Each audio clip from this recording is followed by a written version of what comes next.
Welcome friends, welcome to my YouTube channel. Now we start STA301 Statistical and the Probability. इससे पहले कि मैं next produce करूं, अगर आप लोगों ने मेरे चैनल को सब्सक्राइब नहीं किया है तो please subscribe my channel. Now come to our lecture. 33. In this lecture we will cover the topic sampling distribution of continued point estimation, desirable quality of the good point estimator, unbiasedness, consistency. सबसे पहले हम देखते हैं examples. Car batteries produce by a company A company A उसने car batteries proceed की हैं, have the mean life जिसकी mean life है 4.3 year with the standard derivation 0.6 year और standard derivation 0.6 year. A similar battery produce by the company B और वैसे ही battery company B ने प्रोड्यूस की है, उसकी मीन लाइफ है 4.0 ईयर और स्टैंडर्ड डेरिवेशन है 0.4 year. What is the probability that the random sample of 49 batteries from the company A? Company A की 49 बैटरीज की क्या probability होगी? Will have a mean life of at least 0.5 year more than the mean life of the sample of 36 batteries of the company B. और 36 batteries company B की क्या probability होगी? पहले हम देख लेते हैं पॉपुलेशन ए. पॉपुलेशन ए में हमारे पास क्या है? म्यू वन है हमारे पास 4.3 और उसके बाद हमारे पास जो स्टैंडर्ड डेरिवेशन है वो 0.6 है और सैम्पल साइज़ है हमारे पास 49. तो और इसी तरह हम सेकंड का राइट कर लेते हैं. म्यू है हमारे पास 0.4 ईयर्स, मिशन है 0.4, सैम्पल साइज़ है N2 इज इक्वल टू 36. तो ये हमारे पास आ गया 36. अब हमने सबसे पहले क्या फाइंड करना है? Mean. Mu x1 minus mu x2, mu one minus mu two यानी 4.3 माइनस 4, ये इनका डिफरेंस आया 0.3 ईयर. अब समेशन फाइंड करना है एक्स बार माइनस x2 बार, तो इसका समेशन 1 का square over n1 plus summation 2 का स्क्वायर ओवर n2. अब समेशन 1 हमारे पास 0.36 और n1 ये और समेशन 2 0.16 और n2 ये. हम इसको सॉल्व करेंगे तो ये हमारे पास आ जाएगा 0.1086 ईयर. अब हमने z फाइंड करना है. z हमारे पास होता है x1 minus x2 minus mu one minus mu two divided by summation. तो हमारे पास म्यू की वैल्यू जो हमने फाइंड किया वो 0.3 है और जो समेशन की वैल्यू हमने फाइंड किया 0.186, ये हमारे पास आ गई. ठीक है. अब हमने नेक्स्ट क्या करना है? x माइनस एक्स बार. x माइनस एक्स बार हमारे पास हमने कहा कि x माइनस एक्स बार ये हमारे पास ग्रेटर देन इक्वल है 0.5 से. ठीक है. x1 माइनस x2 बार हमने कहा है कि हम इसे इक्वल रख लेते हैं 0.5 के, तो हमने इसकी जगह पे 0.5 को पुट कर दिया और माइनस 0.3 डिवाइडेड बाय 0.1086, तो हम ये हमारे पास आ जाएगा 1.84. हम इसे ग्राफिकली देख लेते हैं तो ये हमारे पास टोटल था 0.3 इसका जो था म्यू और ये हमारे पास 0.5 और ये हमारे पास x1 माइनस x2 और z से हमने इसकी जो वैल्यू फाइंड की 1.84.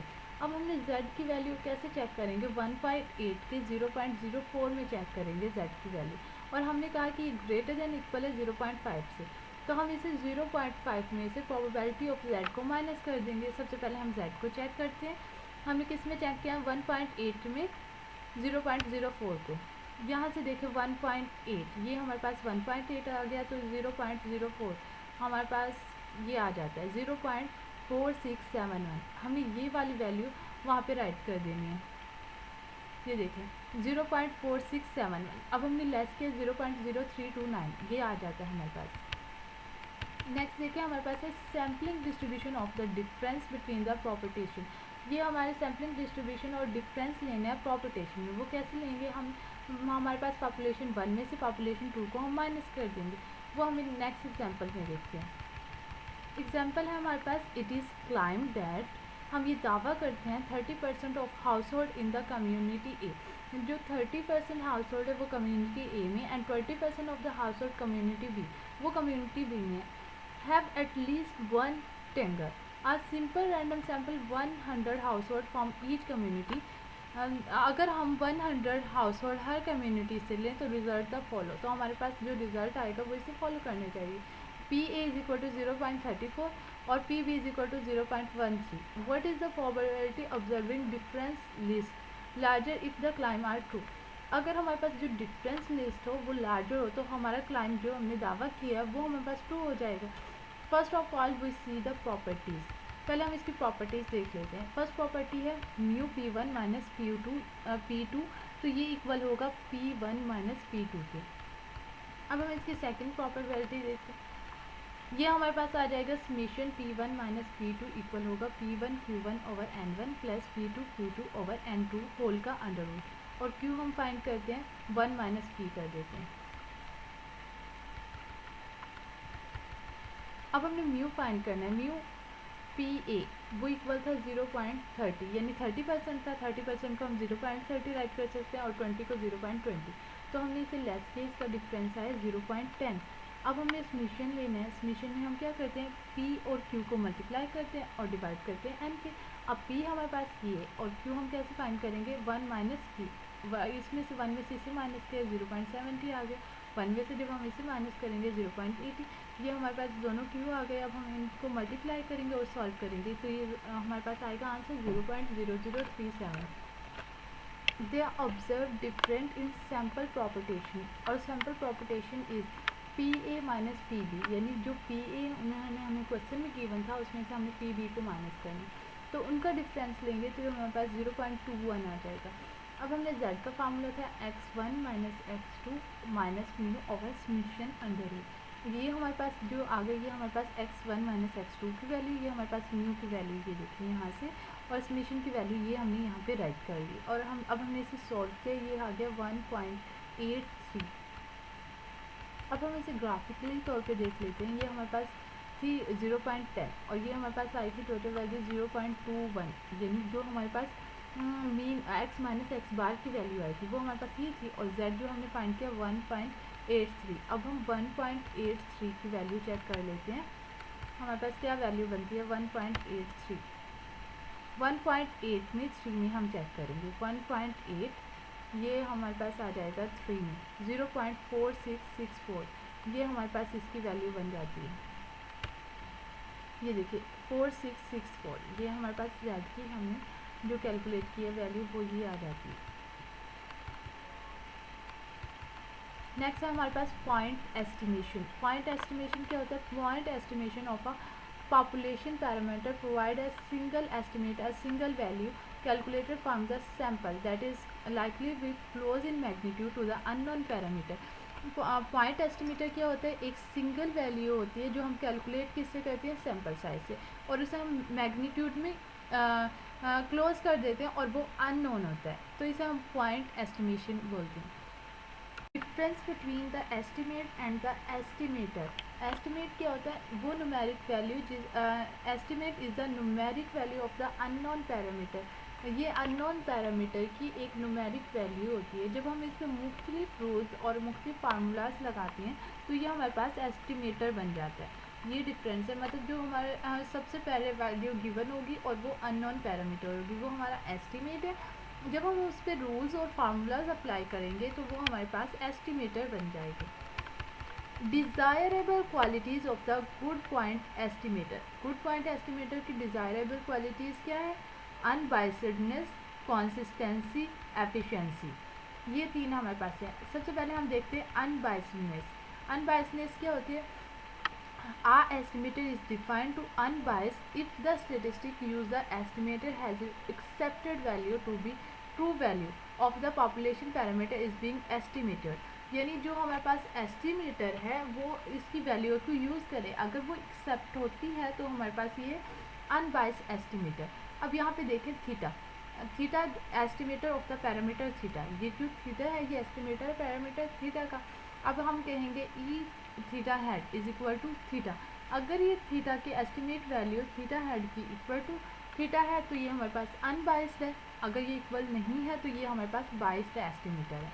ठीक है, नेक्स्ट हम एग्जांपल देखते हैं। Let consider the example mean is equal to x bar, जो मीन है वो एक्स बार है as an the estimator of the population mean mu. Then we have theta is equal to mu, जो theta है वो mu के equal है, तो हमारे पास क्या होगा theta head is equal to x bar के, और एक्स बार इक्वल होता है 1/n summation i is equal to 1 से n x ऑफ 5, और ये हमारे पास इक्वल किसके होता है ई ऑफ एक्स, और ई ऑफ एक्स किसके इक्वल तो म्यू के।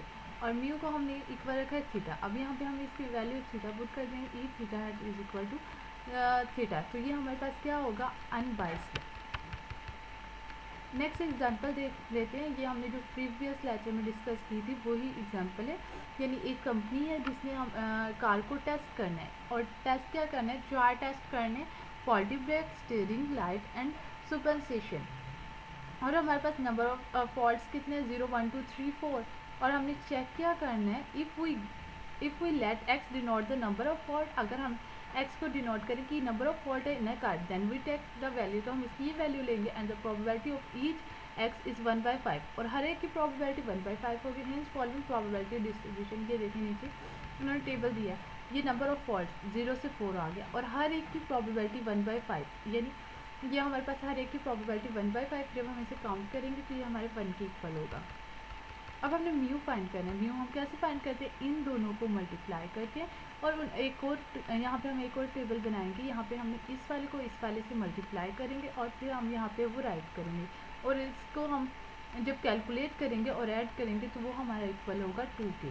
तो जो हमारे पास म्यू आएगा वो इक्वल होगा 2 के। अब ये देखिए यहाँ पे ये कह रहे we recall the obtain 25 different possible sample. अब हम इसकी 25 पॉसिबल सैंपल ले लेते हैं, and compute the mean of each possible sample, और कंप्यूट करते हैं हर पॉसिबल सैंपल का मीन। अब यहाँ पे हमने ले लिया 25 सैंपल्स इसके, यानी हमने एक टेबल ड्रा किया था, उसमें से हमने ये वाले सैंपल सेलेक्ट किए थे, और ये हमारी इसकी प्रोबेबिलिटी थी, तो ये हमारे इक्वल आ गई थी 1 के।